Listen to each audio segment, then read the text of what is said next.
twins have a friend, and during recess, he hurt his ankle. And he was in a lot of pain. He went to the nurse's office, but he returned to class. Nobody notified the parents that their child had been injured. When the mom picked him up from school, he was limping. His ankle was bruised and swollen. She took him to the hospital. His ankle was severely injured, and he required a brace and crutches. She was bothered that her child was forced to stay at school for 3 hours in pain, and that nobody informed her that her child was hurt. She complained to the principal, and he told her that the school didn't feel the need to inform every parent of every injury.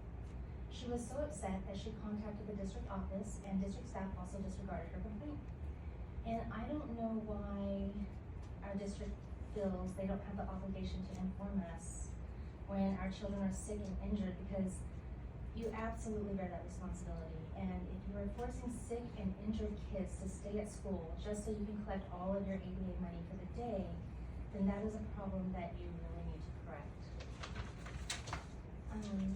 The next thing I wanted to say is our school secretary was promoted to the district office over summer, so there was a job opening at our school.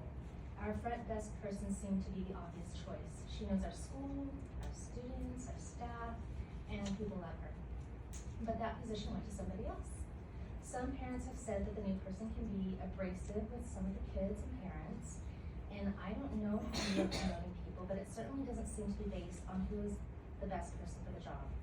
Some of us are deeply disappointed that our front desk person was not selected, and the disappointment has increased as we have seen some of the interactions that have occurred with the new person. And hopefully you do a better job in selecting your superintendent than what you have done at my school, because I really feel like our school's just been destroyed over the past couple of years. And then I would also like to remind you all that in August, all parents were forced to submit our children's health insurance information in order to receive our teacher assignments. I believe this is illegal, especially since we were not consenting to any services at the time of our annual notifications. Since we were forced to provide this information, you need to provide parents with an opt-out form for mental health and social emotional services and the Practical billing platform. Parents also need to know when you're billing, what you're billing, and how it changed our child's record. You also need to inform parents in advance what the process is if they are unhappy with their staff and what they put on our children's record. Is it an easy removal request, or is it basically impossible to remove? Parents deserve to know this process prior to consent. Based on my videos, it looks like Jeannie Tavalazzi and Beth Freer were the ones who decided to violate parent and student rights and embed the insurance requirements into our annual notifications. When are you going to start holding them accountable? Ms. Sprague is going to be retiring, and I do not believe family time was the only reason for her exit. And I can't help but feel that Ms. Tavalazzi, Ms. Rowland, Ms. Freer, and Ms. Sprague have all made poor decisions that have damaged our district, but Ms. Sprague has taken the hit for everybody. It seems unfair that Ms. Sprague is leaving, while people who have helped pave the way for her exit will stay. And now I imagine that some of those people will be trying to swoop in and take Ms. Sprague's place when they directly, negatively impacted our district. And it's very apparent to me how excited Ms. Freer is to see Ms. Sprague leave, and it's upsetting to watch all of it unfold.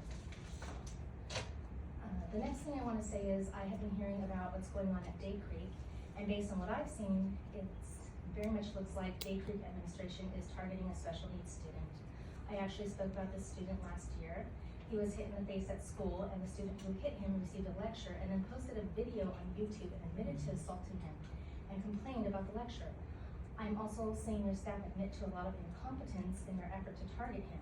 He complained that the chair was broken for days and nobody fixed it. And then when he had the chair leg, it was deemed by Rancho PD that he was in possession of a dangerous object. I guess that's where that positive relationship with law enforcement comes in handy. And school staff allowed him to walk around with it for hours and said nothing. And this situation sounds very similar to the Abby's Werner $10 million case. And I'm guessing they'll call CPS on this mom next so they can blame her for their incompetence. And the last thing I want to say is, I don't think you should be taking away VAPA as a punishment for kids. And we have that going on at my school. You know, the principal refuses to change teacher assignments, and then it's a bad fit, and then the teacher takes away VAPA as punishment And I just